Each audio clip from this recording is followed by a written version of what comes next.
apoy ng impyerno, magpakailanman, at sa mga tupa, sasabihin niya na, halika kayo sa akin, kumain kayo, uminom, pagkat kayo nagtagumpay.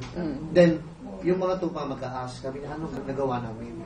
Ba't kami nagtagumpay? Sabi niya, dahil ako ay nauhaw, ako ay makulong, ako ay may sakit, ako ay dinalaw ninyo, at ako ay inyong pinakain. Sabi niya, kailan po namin kayo nakita na? Sabi niya, kung tunay na sinasabi ko sa inyo, kung anong ginawa ninyo sa pinakamaliit ninyong kapatid, ay siya din yung ginawa sa akin. Kaya ang gusto ko sanang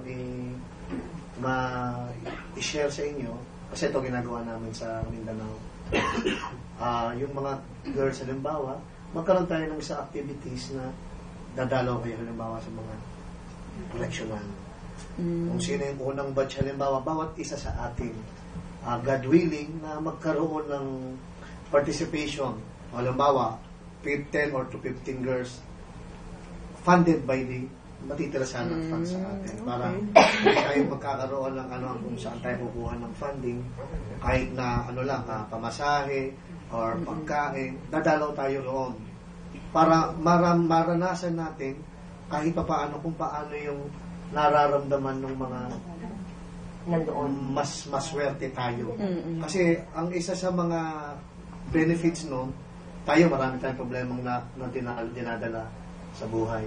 Once na makakita tayo ng mga mas mahirap ang kalagayan sa atin, malaking lift sa mga dinadala natin sa problema. At the same time, may benefit na manggagaling sa taas. And at the same time, yung mga prayers natin dahil sa mga effort na gano'n, will be accepted by Him.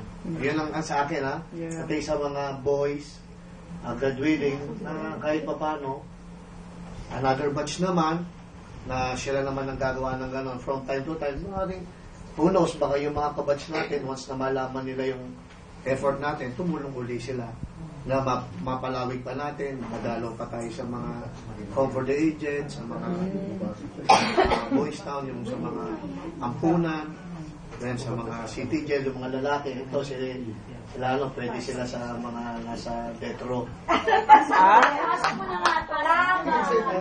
Tama. Ayun naman sa akin, ano lang naman. Kumakausapin lang sila, Greg? Oo, ano lang yan. Kasi malaking dadalawin ka lang. Kasi usually sa kanila, yung mga nakakulong na yan, walang mga dalaw. Wala. Kapahirap. Hindi na dumadaan. Mga pinabayaan na sila. Siguro sa correctional. Siguro, the question now is, who will be the in charge? Pag-uusapan pa nga, sabi niya. Pag-uusapan pa. Ganito na lang kung sino makaisip siya in charge. Pwede rin naman. Kaya lang. Ang sa akin kasi walang problema, pwede man din yun. Pero dahil sa kung akong gagawin yung in charge, kukuha ko ng assistant at siya na... Approve! Approve! Wala ka magagawa. Gusto mo ako in charge. Approve! Okay, so, pwede. dahil akong presidente, ang sumobrang pera, kasi si Bam Langana nang Di ba ganun? Oo, wag nang daw. Si Ma'am, project sa akin. Pero project yung problem. Ayun, tapusin ko lang sa akin. Ay, tayo sa kao. Yun nga, tapos, nasa inyo, kung sa akin, intention ka lang, may reward na. Approve na nga eh. Ang magiging, kung magmamaterialize, 10 times. Seryoso ba? Paano ba yung... Teka muna! Uy, dali. Makinig kayo. Para ba nga magsalita na rin si President? Hindi. Paano ba yung project mo? Yung mga... Halimbawa, sa correctional gano'n or sa Muntinlupa, pupuntahan gano'n. Parang dadala. Ay, dito lang sa City Jail tayo mga lalaki, City Jail, sila mga babae. Bakit ganito? Either or, kung saan mo anong balak?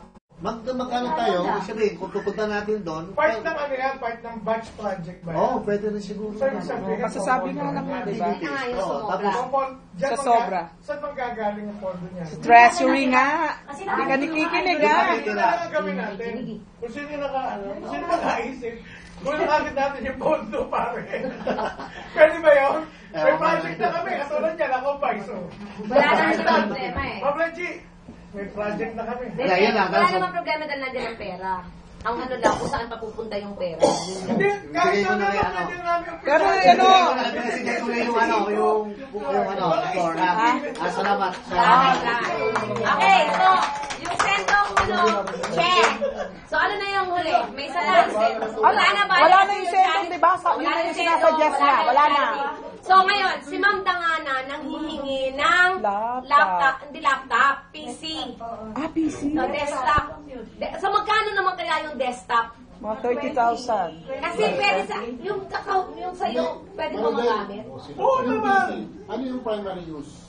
Para sa ano Sa nila? school. Sa eskwelahan. Yung skill Ilang lang. piraso? Hindi, ano yung pinaka-activities na papasok doon sa ano? Siguro Bakit yung payroll ako? lang. Ayun yung ano. Hindi, di ba meron kang PC na... SPI, oh. Di ba 10 minutes, magkano meron ka pang mga unit? Kasi yung unit mo, pwedeng Second hand. kahit second hand, bibilihin na lang. Oh, wala problema. Para Sige. mura. Meron naman mga tag 3,000 madam, di ba? Mga naka... Ilan Oo, kailangan oo. yung mga presta?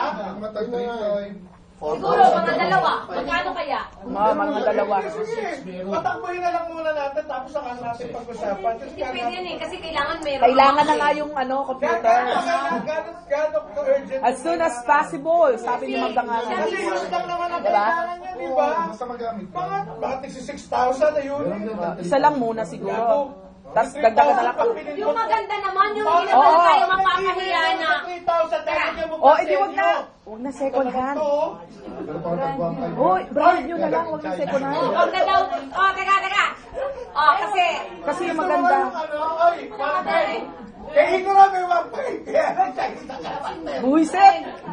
Ayan! Ito masakit siguro tumahimukpok sa ulo. Ngayon, Brand new, ayan. Darling na tuloy. Magkano kaya yung PC? Darling. Nag-brand new. Desktop. Hindi, sa 15,000 may makukuha kayo. 'Di 15,000. ba mga 5,000, 6,000? Pumasok. Brand new. Brand new na nga. Dapat magre-range siya. Magre-range